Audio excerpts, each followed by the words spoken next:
Ассаламу алейкум туугандар. Бүгүн инсульттун себептери жөнүндө жана астын алуу алгоритм диагностика ошолор боюнча сөз болот. Эмне үчүн дегенде инсульт өтө актуальный тема. Кыргызстандын 2024 жылкы статистикасы боюнча 20 жылга салыштырмалуу 20-3,5 миң, 24 жылы уже 6,5 миң аталып бар инсульт. Ошонун ичинде 20% кан куйган, 80% кан тамгаларынын ичи бүтүп бляшка менен. Ишемический инсульт. Ошолордун 100%-ин ичинен 30% 40 жашка чейинки жаштар.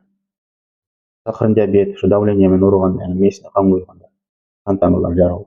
Ошондуктан бул өтө актуальный тема. Инсульт кары, жаш, кыз бала, эркек бала деп женский, мужской деп бөлүнбөйт. Инсульт бардыгы болушу мүмкүн, даже 15-20 жашар балада болушу мүмкүн. Эмне үчүн дегенде аневризма жарылып кетип, кан куйулуп андан дагы колду иштебейт, өлүп калыш дагы мүмкүн. Ошон үчүн летальность боюнча Евразияда биринчи месте турат экенбиз. Бул өтө деген жаман көрүнүш. Ошон үчүн мүмкүн болсо ошол астын алган жакшы инсульт. Инсульт, если честно сказать, инсульттун дарысы жок. Инсульт таблетка менен лечение болбойт. Только симптоматический. Инсульт болгондон кийин бир колуң бир бутуң иштебей калса сразу эле басып кетпейсиң. Реабилитация болсо бул частичное восстановление болушу мүмкүн.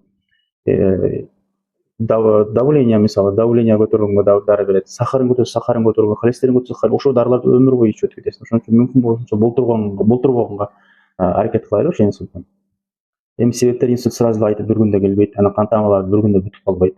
Ал өтө көп убакытты талап кылат. Мисалы, 1 айда болуп калбайт, же 15 күндө болуп калбайт. Мисалы, башың ооруйт, ордуңан тура калганда көзүң караңдашышы мүмкүн.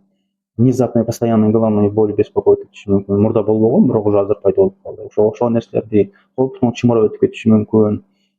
Эсиң мындай памятиң начарлап баштаган болот. Эмне үчүн дегенде бул уже организм уже сигнал берип аткан. Биз просто көңүлгө албайбыз, жүрө беребиз. Себебин да издебейбиз, эмне себептен. Давлениең көтөрүлөт. Давлением эмне себептен көтөрүлөт деген понятие жок. От давления таблетканы ичип коюп, бастырып коюп жүрө беребиз. Эң туура эмес ушулар. Сахарын көтөрүлсө сахарды түшүргөн. Сахар эмнеден көтөрүлдү? Эми болушу мүмкүн көбүнчө наследственный предрасположенность болушу, стресстен болот, көбүнчө какой-то мелочь жүрөккө жакын стресс кылып, тамакты көп жегенден, постоянно түнү хлорникаға периодически жеп турганда дагы ошол тамак кирген сайын инсулин бөлүнөр, анан организм барып 15 жыл, 20 жылда истощение болуп тургандан кийин уже инсулин жетишпей калганда сахар көтөрүлө баштайт. Себептер болсо инфаркт, последствия инфаркта, мерцательная аритмия, артериальное давление, алкоголизм, курение. Ошо обычно ошо япондор жакында доказать этип, ссылкасын болсо коюп жөнөтүп окусаңыз болот, ачып. Эндотелия воспаление болуп, ошол жерде микротрешиналар пайда болгондо организм компенсировать эткенге аракет кылып, ошол бүт ошол эле тештерди жапканга ошо бляшкалар ошол жерге жетет да, ошол жерде топ шашпай 10% болуп, 20% болуп суживать этип, сосудду тешигин кичинетип барып вообще жабылып калат да. Ошондо кан өтпөй калганда анан ишемический инсульт болот. Или инфаркт болот жүрөгүнө. Ошондуктан ошолордун себеби, мисалы, биринчи алгоритм диагностика кан тапшырыш керек. Просто бар, поликлиника бар эле кан. Эгерде верхний уровень границы болсо, холестерин, обязательно ошонун себебин издеш керек, просто так эмес. Эмне себептен? Мисалы, тузду көп жеп аткан болушу мүмкүн, сахарды көп жеп аткан. Сут ичинде дозировка туз 5 грамм сут ичинде болушу керек. Сахар максимум 25 грамм, андан башка болбош керек. Анан биз аны эсептеш бул жакта турсун, ошо энергетиктер деп келебиз, усилитель дегенде лимонад, ошон газировка, ошондой суусундуктар толтуруп алар. Сахар эмес, обычный сахардан эмес, усиленный, 10 эсе 20 эсе усиленный химикаттардан жасалган ширин да, ошолорду кошуп жасалган нерселер, алар вообще еще хуже болушу мүмкүн. Ошондон айынан кан тамырларынын ичи воспаление, микротрешиналар пайда болуп, бляшкалар ошондон көбөйүшү мүмкүн. Эми мүмкүн болсо диета жөнүндө айтып отурсак, ол үстүрдө түгөнбөй турган тема. Мен кыскача айтып өткөнгө аракет кылайын. Кан тапшырыш керек. Холестеринди обязательно. Уровень холестерина высокий болсо, обязательно надо искать причину. Антивес издеш керек причинасын. УЗИ сердца, УЗИ сосудов шеи, или КТ-ангиография сосудов головного мозга, или сосудов шеи.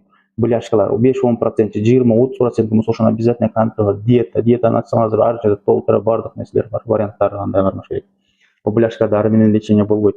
Мисалы 30% болсо, ошо 30% профилактика кылып токтотуп калса болот. Аны азайта албайсың, только оперативный болот. Или современный метод лечения оперативный, или малоинвазивный стенд коюп эле расширение кылышы мүмкүн, или открытое удаление, если кальцинированный болсочу. Ошон үчүн андан кийин жаштарга көбүнчө башың ооруп, внезапно периодический погода алмашканда баш ооруп калса, обязательно КТ-ангиография. Эмне үчүн дегенде аневризма менен дагы канча адам АВМ менен жүрүшү мүмкүн. Аны биз билбейбиз. Ошон үчүн сосудта жылына бир жолу ошол 2000 сомду бир чайканага кирип эле 2 саатта жеп чыгып кетип атпайбызбы? Япондар айтмакчы, мы орусча которгон своими зубами роем могилу деген. Эмне үчүн тишибиз менен кажып ошону жеп, ошондон айынан өзүбүз ошо көргө жакындап атабыз. Эмне үчүн дегенде, денебейбиз да, канча давлениясы көтөрүлүп жүргөнүн мен билген адамдар бар, просто таблетканы ичип коет, себебин издебейт. Таблетка ичип коет, болду, жүрө берет. Ошон үчүн мүмкүн болушунча ушул видеону бөлүшүп коюңуздар, туугандар. Эмне үчүн ал өтө актуальный тема, бардыгы билсе, ушул видеону көрүп хотя бы бир кишиге себепкер болсок кандай жакшы. Ошон үчүн астын алайлы достор, астын алайлы. Көңүл бурганыңыздарга рахмат.